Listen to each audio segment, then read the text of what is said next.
एक बात दोस्तों मैं यहाँ पर क्लियर कर देना चाहता हूँ कि मैं जो भी वीडियोस आपके लिए बनाता हूँ उसमें मेरा जो मेन पर्पस रहता है वो ये नहीं रहता कि आपको टेक्स्ट ना पढ़ना पड़े और उसका अल्टरनेटिव आपको ये मिल जाए कि आप मेरी वीडियोस देख ले और टेक्स्ट पढ़ने की आपको जरूरत नहीं पड़ेगी। तो ऐसा बिल्कुल नहीं होता है। मेरा जो मेन उद्देश्य रहता है वो रहता है कि मैं आपको कुछ इस तरीके से कुछ हिंट आपको प्रोवाइड करा दूं जिससे जब आप टेक्स्ट पढ़ने के लिए जाए, आप जब किताब में उस निबंध को या फिर कोई भी जो टॉपिक मैं समझा रहा हूँ आप उसे पढ़ें, उस टाइम पर वो आपको बिल्कुल अच्छे से समझ में आए। अगर 100% अगर मान ले तो उसमें से 95% तक आपको वो जो टेक्स्ट बिल्कुल आराम से क्लियर समझ में आ जाए। तो मेरा जो मेन उद्देश्य रहता है वीडियोस बनाने का वो यही रहता है कि आप जब अपनी किताबें पढ़ें तो आपको बिल्कुल अच्छे से और आसानी से समझ में आए और बिल्कुल एक साफ इमेज बने। एक बार फिर से दोस्तों आप सभी का स्वागत है मेरे YouTube चैनल राजा के शो में। आज की इस वीडियो में दोस्तों हम एक निबंध पे चर्चा करने वाले हैं जो हजारी प्रसाद द्विवेदी जी ने लिखा है। जो निबंध का नाम है भारत की सांस्कृतिक समस्या।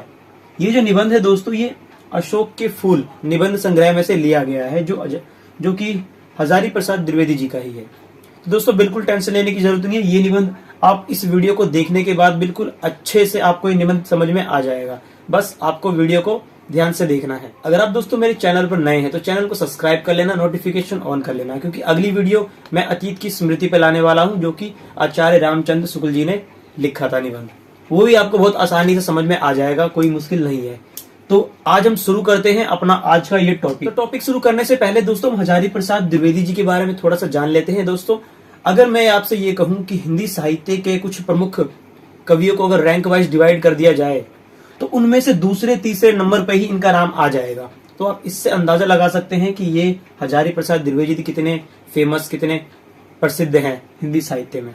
तो आप अपने मन में मोटी मोटी धारणा बना के चलिए कि ये काफी प्रसिद्ध लेखक है। अगर रैंक वाइज डिवाइड करेंगे तो दूसरे तीसरे नंबर पर आएंगे। इनकी जो दोस्तों प्रमुख रचनाएं हैं जिनके लिए इन्हें जाना जाता है वह है हिंदी साहित्य की भूमिका और दूसरा है हिंदी साहित्य का आदिकाल।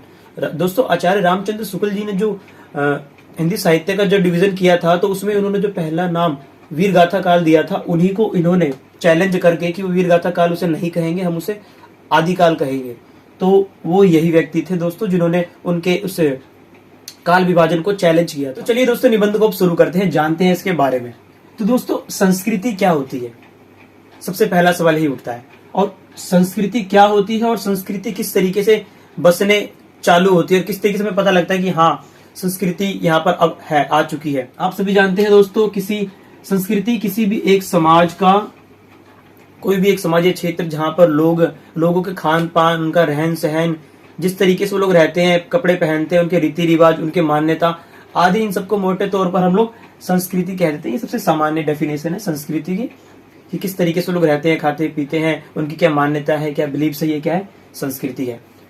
तो दोस्तों किसी हमारे भारतवर्ष में अगर हम संस्कृति की अगर इतिहास देखें तो इसका इतिहास सबसे पहले हम आर्यों में देख पाते हैं कि मानते हैं कि आर्य जो थे सबसे पहले भारत में अपने यहाँ पर थे, या फिर कुछ लोगों का मानना है कि ये कहीं बाहर से आए थे, कुछ लोग कहते हैं नहीं ये पहले से यहीं पर ही थे।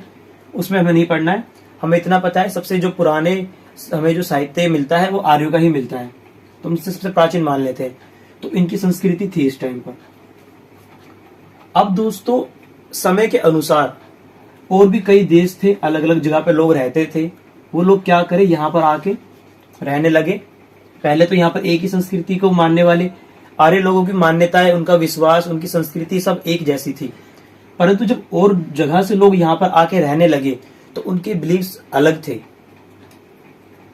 कुछ लोग जो बाहर से आए उन्होंने आर्यों के कुछ विश्वासों को मान लिया तो वो उन्हीं के समाज का हिस्सा बन गए।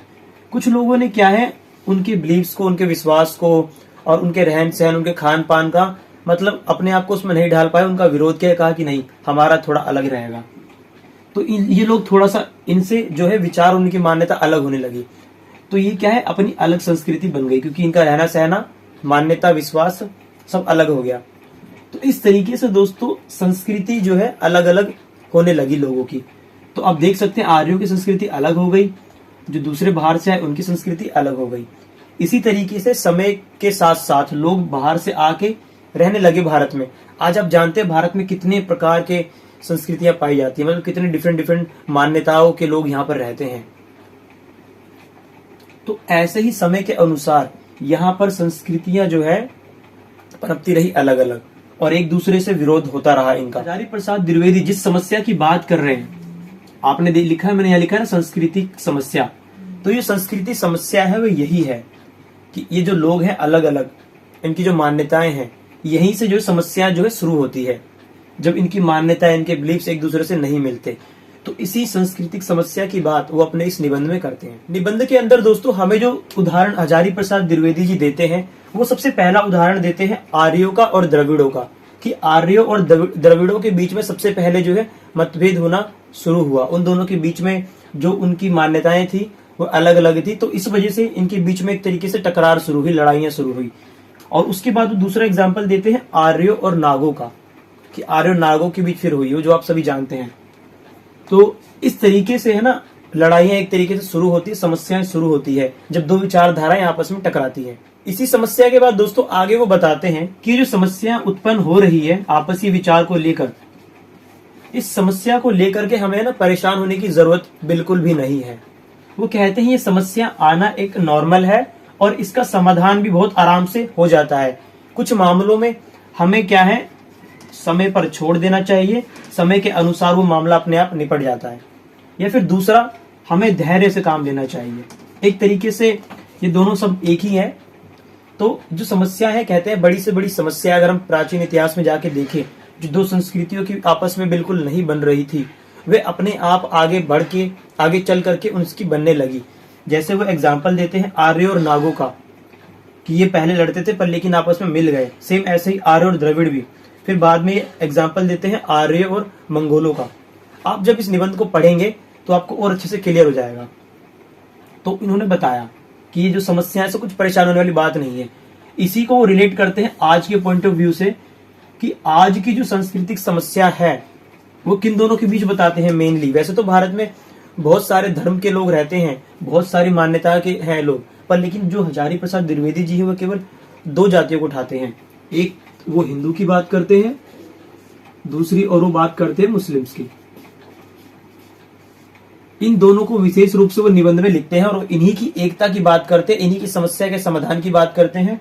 और इससे भी आगे बढ़ करके जो उनका मेन उद्देश्य है वो है मानवता, मानवता की सेवा करना। मानवता की सेवा इनका प्रमुख उद्देश्य रहता है पूरे निबंध में। किसके जरिए? इनके जरिए। ये इन दोनों की एकता साधन है और ये साध्य, ये इनका लक्ष्य था और इसके जरिए वे इसे पाना चाहते हैं। इसके ऊपर भी बात करेंगे, थोड़ा सा हिंट मैंने आपको पहले ही दे दिया है। अभी तक का अगर मैं समराइज करूं तो अभी तक मैंने आपको बताया संस्कृति क्या है, संस्कृतियों के बीच टकराहट या समस्या कैसे उत्पन्न होने लग जाती है और वो समस्या से क्यों परेशान नहीं होना चाहिए, और फिर वो आज के रेलेवेंट में इसका क्या है, आज क्या रेलेवेंट है इस चीज का। तो वो हिंदू और मुसलमान को लेकर इस पे बात करते हैं। तो मैं आगे बताऊंगा कि ये तो है मध्यकाल की बात, कि ये जो हिंदू और मुसलमान के बीच में टकराहट आने हुई थी मध्यकालीन में हुई थी। परंतु मुसलमानों के आने से पहले भी जो हिंदू जाति थी उनके बीच में भी आपस में मतलब टकराहट थी, उनकी भी जो मान्यता थी आपस में टकराहट थी भी। इसके अंदर भी वो काफी ज्यादा बटे हुए थे। कुछ लोग किस चीजों को मानते थे, कुछ नहीं मानते थे, तो इसी में ही बट गए थे। तो उन्होंने 7 कैटेगराइज किया है निबंध के अंदर कि 7 तरीके से ये लोग आपस में बटे पड़े थे। पर लेकिन इसमें मेन बात ये है कि इन बटे होने के बावजूद भी इनके बीच कुछ एक ऐसी बिंदु थे जहां पर ये एक मत थे, मतलब इनमें एकता फिर भी कहीं ना कहीं विद्यमान थी। पर जब मुसलमान आए, जो ये स्थिति थी, ये टकराव था, ये और ज्यादा बढ़ा गया। तो ये जो 7 लोग कौन थे, मैं आपको तुरंत फटाफट बता देता हूं कि 7 डिवीजन क्या था। 7 में से दोस्तों सबसे पहला वो बताते हैं कबीले का परिवर्तित रूप। जो पहले कबीले के रूप में रहते थे लोग, वो अलग उनमें कुछ परिवर्तन आया तो वो हो गए थे पहले। दूसरा ये बताते हैं खास प्रकार के पेशे या खास प्रकार के काम करने वाले लोग, जैसे चमार, लुहार, बढ़ाई आदि, ये दूसरी कैटेगरी उन्होंने बताई। और तीसरी कैटेगरी दोस्तों वो इसी में बताते हैं। तीसरी कैटेगरी वो बताते हैं जो धार्मिक संप्रदाय से संबंधित थी। चौथी बताते हैं जातियों के मिश्रण, एक जाति और दूसरी अलग अलग जातियां मिलकर जो एक नई जाति बनाती है, वो जाति बताई इन्होंने तीसरी, मतलब चौथी। तो इस तरीके से आप देखेंगे तो इसमें 7 तरीके से उन्होंने डिवाइड कर रखा है। आप पढ़ेंगे इसे बिल्कुल क्लियर हो जाएगा। ये याद करने वाली चीज है, इसलिए मैं इसे इतना ज्यादा इसे नहीं ले रहा, पर इतना आपको बता देता हूं कि जो जातियां जो आपस में बटी, ये पहले एक ही थी, उसके अंदर कुछ मतभेद होना चालू हुए, आपसी विचारधारा मान्यता नहीं मिली तो वो लोग दूसरे में आ गए, फिर इनमें आपस में हुई तो वो तीसरे में आ गए, फिर चौथे में आ गए, ऐसे ही वो बढ़ते गए आपस में। ये तो था मुसलमानों के आने से पहले हिंदुओं के अंदर 7 तरीके के डिवीजन उन्होंने बताए। और ये जो डिवीजन है दोस्तों, ये कौन करता है? हाँ, तो रिजली नाम का कोई एक विद्वान व्यक्ति था, बाहर का ही है, इसने ये डिवीजन अपनी बुक में बताया था, तो उसी को यहाँ गिनवाते हैं। निबंध में दोस्तों हजारी प्रसाद द्विवेदी जी आगे बढ़ते हैं और वो बताते हैं अब जो ये समस्या उत्पन्न हुई है, इसका जो समाधान है करने के लिए लोगों ने क्या क्या उपाय करे, यहाँ पहले क्या हुए थे। तो उसके लिए दोस्तों बताते हैं उससे पहले एक कर्मफल के बारे में, कि जो कर्मफल का जो सिद्धांत है हमारे यहाँ पर, जो जैसा करेगा वो वैसा पाएगा। ये जो सिद्धांत है दोस्तों, वो कहते हैं हमें और उसे ना विश्व से सबसे ज्यादा अलग बनाती है। ये जो सिद्धांत है और कहीं नहीं पाया जाता, ये भारत की खुद की उपज है एक तरीके से।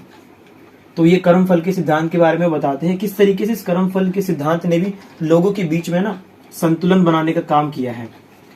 कि जैसे अगर कोई बहुत ज्यादा गरीब भी है तो वो उसके कर्मों का फल है, कोई बहुत ज्यादा अमीर है तो उसके कर्मों का फल है, कोई अगर ऐसा कार्य कर रहा है जिसमें मतलब कि वो अपने आप को निम्न स्तर का समझता है तो वो उसके कर्मों का फल है। तो इस तरीके से दोस्तों इस कर्म फल के सिद्धांत से भी समाज में ना काफी हद तक संतुलन बना रहा। जो समस्याएं थी एक दूसरे को देख के जलने की या फिर ऊंच नीच की भावनाओं से लोग दूर रहे। और एक दूसरा सिद्धांत जिसे वो बताते हैं पेशा, मतलब जो लोग जो कोई काम कर रहे थे उसे उसका पेशा कहते थे, यानी उसका काम, वो जो काम करना था। इसे उन्होंने जोड़ा धर्म के साथ, यानी जो व्यक्ति अपने पेशे मतलब अपने काम में खुश है, खुश इन द सेंस कि जो भी वो काम कर रहा है वो खुशी से कर रहा है, उसे कोई गिल्ट फील नहीं है उस काम से, चाहे फिर वो काम कितना भी छोटा क्यों ना हो, कितना भी बड़ा क्यों ना हो या फिर छोटा हो, अगर उसे वो समझता है कि वो काम उसके लिए अच्छा है तो एक तरीके से वो लोक मंगल की वो कर रहा है, सेवा कर रहा है, लोगों की सेवा कर रहा है, एक तरीके से सेवा का भाव है, तो वो कार्य है धर्म के बराबर। परंतु एक गड़बड़ ये हुई कि जातियों को इन्होंने ऊंच नीच की भावना रखना शुरू कर दिया। अब इसका कोई माप तो है नहीं कि कौन व्यक्ति मन से कर रहा है कौन मन से नहीं कर रहा, तो कोई भी ये मान सकता है कि, तो कोई क्लियर नहीं हो पा रहा था इससे कि बराबरी का जो एक सिद्धांत था ना कि सभी पेशे बराबर हैं, एक तरीके से ऊंच नीच की भावना फैल रही थी। वो बराबरी का जो स्तर था वो नहीं आ पा रहा था। जो निम्न स्तर का काम कर रहा था उसे नीची जाति का समझा जा रहा था, जो बढ़िया काम कर रहा था उसे ऊंची जाति का समझा जा रहा था। तो ये जो सिद्धांत था ये काम नहीं कर रहा ठीक से, आपस में ही क्लैश हो रहे थे। इससे क्या हुआ, दोनों के बीच में जो संतुलन बनने के बजाय और ज्यादा बिगड़ने लगा। इससे तो कुछ हद तक बना पड़ा था कर्म फल से, पर लेकिन जातियों के अंदर पैसे के हिसाब से ऊंच नीच की भावना जो लोगों में आई उससे और भी ज्यादा काम बिगड़ने लगा। तो कुल मिलाकर हुआ ये कि इन व्यवस्था ने जातियों के बीच में ना और ज्यादा मतभेद बढ़ाना शुरू कर दिया। इन मतभेद को मिटाने के लिए फिर आंदोलन हुए, जैसा कि मैंने आपको बताया। उसमें से कुछ जो धार्मिक आंदोलन थे वो लोगों ने चलाए, पर धार्मिक आंदोलनों से कुछ खास फर्क पड़ नहीं रहा था। पर अब हमें कुछ नए सिद्धांतों की जरूरत थी। तो हजारी प्रसाद द्विवेदी जी इतिहास के बहुत अच्छे अध्येता है, मतलब उनको काफी अच्छा है उनका इतिहास में उनकी रुचि काफी अच्छी थी, उनकी पकड़ भी बढ़िया है। तो उन्होंने एक चीज ऑब्जर्व करी कि राजनीतिक और आर्थिक इन दोनों के रूप में अगर इनको उन्नति दी जाए, मतलब जो लोग हमें समाज में अगर हमें बराबरी लानी है तो इन दोनों का यूज करके ना समाज में बराबरी लाई जा सकती है, क्योंकि इससे रिजल्ट उन्हें देखने को मिले बजाय धार्मिकता से। राजनीति से मेरा मतलब है राजनीतिक सत्ता या इन्हें पद मिल जाए। लोगों को राजनीतिक रूप से या तो लोग उन्हें पद मिलना चालू हो जाए जिन्हें लोग निम्न स्तर का समझते हैं, या फिर आर्थिक रूप से क्या है उनके पास पैसा काफी आ जाए। जिसके पास पैसा ज्यादा होगा वो वैसे ही समाज में दोस्तों उसका जो स्थान है उच्च हो जाता है, और जिसके पास राजनीतिक पद है उसका भी दोस्तों समाज में जो स्टेटस है वो अपने आप ही ऊपर हो जाता है। तो हजारी प्रसाद द्विवेदी जी कहते हैं ये दो व्यवस्था है, इससे समाज में कुछ हद तक मतलब कि जो धार्मिक आंदोलन लोग कर रहे थे उससे ज्यादा, और जो धार्मिक आंदोलन हो रहे थे उससे ज्यादा रिजल्ट ये दे रहा है। तो हमें दोनों के बीच में समानताएं लाने के लिए इन दोनों का हमें यूज करना चाहिए। लोगों को राजनीतिक और आर्थिक रूप से संपन्न हमें बनाना चाहिए। अभी तक दोस्तों हम बात कर रहे थे वो हिंदू के ऊपर ही कर रहे थे, हिंदू जाति के ऊपर कर रहे थे, हिंदू जाति के ऊपर ही कर रहे थे। आपको पता है मैंने बताया था 7 तरीके से बांट रखा था। उनमें जो भेद उत्पन्न हो रहे थे उन्हीं भेदों को मिटाने के लिए आंदोलन चले धार्मिक। उसके बाद एक ये वाला आंदोलन उन्होंने बताया कि ये वाला ज्यादा काम कर रहा था कि लोगों के पास अगर राजनीतिक और आर्थिक रूप से संपन्न हो जाते हैं तो उनके बीच की जो समानता है, असमानता वो मिट जाती है। तो ये तो बात थी सारी हिंदुओं की। अब हम बात करेंगे हिंदू और मुसलमान के ऊपर। तो हिंदू जाति को आप कर देते हैं साइड। ये तो मध्यकाल से पहले का, मध्यकाल में जब मुसलमान आ गए उसके बाद इन दोनों के बीच में अब हम इन दोनों के ऊपर बात करेंगे, जो कि ये है लास्ट। इसके बाद दोस्तों निबंध खत्म हो जाता है। तो अब कर लेते हैं बात हिंदू और मुस्लिम्स की। तो निबंध में दोस्तों आगे वो बताते हैं कि इन दोनों की एकता की बात करते हैं अब वो, क्योंकि सबसे ज्यादा जो अब आया बिटवीन इन दोनों के बीच में ही आया था। हिंदुओं के बीच में जो था वो तो बात हो गई, अब इन दोनों की बात वो करते हैं। तो कहते हैं कि हिंदुओं के और मुस्लिम की जो मान्यता है उसमें काफी डिफरेंस है, पर लेकिन इसका मतलब वो ये नहीं निकालते कि इन दोनों में एकता, जो ये लोग तर्क देते हैं कि इन दोनों के बीच में एकता नहीं हो सकती, कभी ये मिल नहीं सकते, उनको हजारी प्रसाद द्विवेदी जी एग्जाम्पल से समझाते हैं, जो मैंने आपको पहले दिया था कि जब आर्य और द्रविड़ आपस में मिल सकते हैं, जिनके बीच में इतना क्लेश था, आर्य और नाग आपस में मिल सकते हैं जब उनके बीच में भी इतनी ज्यादा बोले तो मान्यताओं की बहुत ज्यादा विरोध था आपस में, फिर भी वो मिल गए, तो ये दोनों की मिलने की संभावना भी बनती है। वो मानते हैं कि इनका भी मिलन हो सकता है, बस समय और कुछ तरीके चाहिए होंगे। तो वो कुछ अपने 3 तरीके बताते हैं जिनसे इनको एक किया जा सकता है। तो वो 3 तरीके क्या थे, क्या बताते हैं, उसके बारे में डिस्कस करने से पहले एक बात डिस्कस करने की जरूरी है। तो दोस्तों अपना वो उद्देश्य आप देखेंगे कि निबंध के जब आप उठाओगे तो उसके बिल्कुल लास्ट के पैराग्राफ में उद्देश्य बताते हैं इन दोनों के मिलन के लिए वो क्यों करवाना चाहते हैं। तो इसमें वो लिखते हैं हिंदू मुसलमान एकता भी साधन है, साध्य नहीं। मतलब ये केवल उनके उद्देश्य पहुंचने का एक रास्ता है, उद्देश्य ये नहीं है आगे है, ये तो केवल उस वहां तक पहुंचने के लिए रास्ता भर है। वे कहते हैं मनुष्य को पशु सामान्य स्वार्थी धरातल से ऊपर उठाकर मनुष्यता के आसमान पर बैठाना है, कि मनुष्य जो एकदम स्वार्थी होकर बैठा पड़ा है ना, अपने से मतलब रखता है, उसे उससे ऊपर उठाना है। दोस्तों ये जो 3 पॉइंट है द्विवेदी जी बताते हैं इनकी एकता के राज की। यहाँ से हम एकता की उनके ऊपर मतलब एक्सेप्ट कर सकते हैं कि इन तरीकों से इनके बीच में कुछ हद तक जो है एकता और समानता लाई जा सकती है। सबसे पहला वो बताते हैं संत और विद्वजन। इसके अंदर दोस्तों बात करते हैं कि एक ये उच्चतर स्थिति है दोस्तों, अगर ये मतलब होना पॉसिबल बहुत ही कम होता है। पहले पॉइंट के अंदर दोस्तों मेनली यही है कि एक ही शक्ति को, कि एक ही शक्ति है,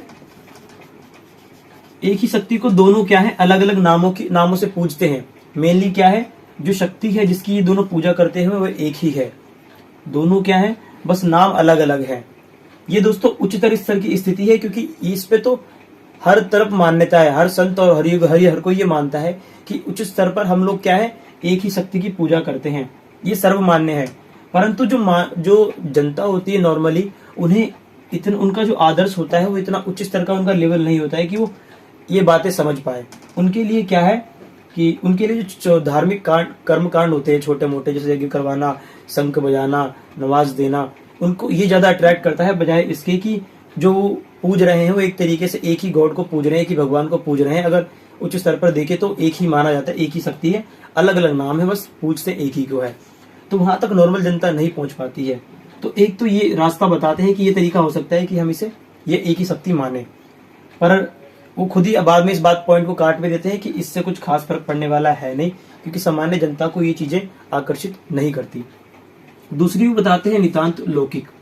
इसके अंदर दोस्तों वह नाच गाना, खेल कूद, खरीद बिक्री इत्यादि के जरिए दोस्तों इन दोनों के बीच में अगर हम एकता लाना चाहें तो बहुत अच्छी एकता हो सकती है। पर यहाँ पर भी समस्या यही है कि इस तरह की एकता लाने के लिए जो लोग हैं, सामान्य लोग, उनकी जो मनोस्थिति है वो काफी बढ़िया उच्च लेवल की थोड़ी सी होनी चाहिए, उनका जो स्तर थोड़ा हाई होना चाहिए, बिना उसके ये वाला पॉइंट भी काम नहीं करेगा। तो वो इस वाले को भी काट देते हैं। पर लेकिन जो तीसरा जो क्षेत्र वो बताते हैं विज्ञान का क्षेत्र, इस क्षेत्र को वो मानते हैं कि सबसे ज्यादा अगर पॉसिबिलिटीज है इन दोनों के मिलन की तो विज्ञान का क्षेत्र ही है। ये क्षेत्र वो क्यों है, इसके लिए वो 3 एग्जाम्पल देते हैं। पहला एग्जाम्पल दोस्तों हकीमी का देते हैं। हकीम दोस्तों आपको पता है भारतीय पद्धति और यूनान की चिकित्सा पद्धति, भारतीय चिकित्सा पद्धति और यूनान की चिकित्सा पद्धति आपस में मिल करके एक चिकित्सक पद्धति बनी है जिसे हम कहते हैं हाकिम। कहते हैं कि ये जो हाकिम चिकित्सा पद्धति जो निकली है ये कितनी सुंदर और कितनी बढ़िया मिलन को दर्शाती है। इससे कितना मतलब समाज के लिए फायदेमंद हुआ, एक नई प्रकार की चिकित्सा पद्धति निकल कर आई।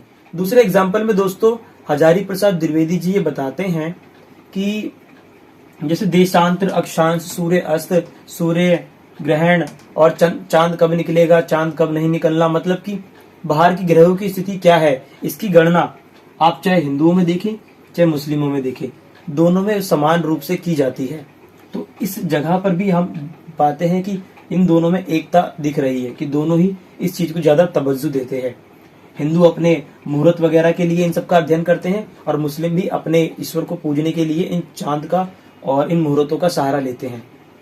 और तीसरी बात वो इसी विज्ञान क्षेत्र में बताते हैं कि हिजरी संवत, आपको पता है दोस्तों संवत हिजरी से ही दोस्तों हिजरी संवत जो है भारत में लिया गया। संवत एक तरीके से जैसे सन होता है अपना, अभी हम वर्ष में गिनते हैं, जिसे आप कह सकते हैं ईशा पूर्व ईशा वैसे चलता है, ऐसी होता है एक संवत। तो ये संवत की जो धारणा है वो इन्हीं से आई है, यहीं से थोड़ा सा इसका जो आइडिया है लिया गया है। तो इस पे अभी इतना नहीं जाते हैं। तो मेन अभी हम देखेंगे कि जो संवत की जो धारणा थी हमारे पास, संवत कैलेंडर एक तरीके से ईयर को नापने का तरीका हमारा, वो भी कहीं ना कहीं यहीं से लिया गया है। तो इस क्षेत्र में दोस्तों बहुत संभावनाएं हैं हिंदू और मुस्लिम के मिलने की, हजारी प्रसाद द्विवेदी जी बताते हैं। तो जो पूरा निबंध है दोस्तों लगभग यही चलता है। वो बताते हैं संस्कृति क्या है, टकराहट कैसे आती है, उन टकराहट के बीच में कैसे समय के अनुसार सब चीजें जो है ठीक हो जाती है। ऐसे ही वो आशा यहाँ पर रखते हैं कि समय के साथ साथ इन दोनों में भी आ जाएगी। और ये जरूरी है मानवता के विकास के लिए दोस्तों।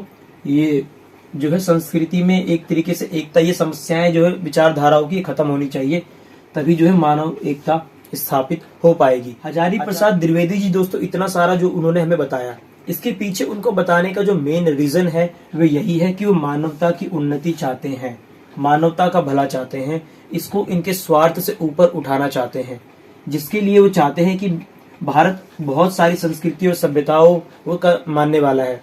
बहुत सारी संस्कृति के लोग यहाँ पर पाए जाते हैं जिनकी अलग अलग मान्यता है। उन सभी के बीच में एकता जब तक नहीं आएगी मानवता का उत्थान नहीं हो पाएगा। तो इसी उत्थान के प्रयास के लिए वो बताते हैं कि एकता किस प्रकार से इनके बीच में आ सकती है। मेनली यही था इस निबंध में। आपको दोस्तों मैंने जो एक तरीके से पूरा का पूरा जो बेस होता है आधार, वो मैंने क्लियर कर दिया है। अब आप जाइए और टेक्स्ट को उठाकर जरूर पढ़िएगा, आपको ये जो निबंध है बिल्कुल अच्छे से क्लियर हो जाएगा। और वीडियो अच्छी लगी तो वीडियो को लाइक कर देना, चैनल पर सब्सक्राइब कर लो। बहुत जल्दी अतीत की स्मृतियों के ऊपर मैं वीडियो लाने वाला हूँ। तब तक के लिए बाय बाय।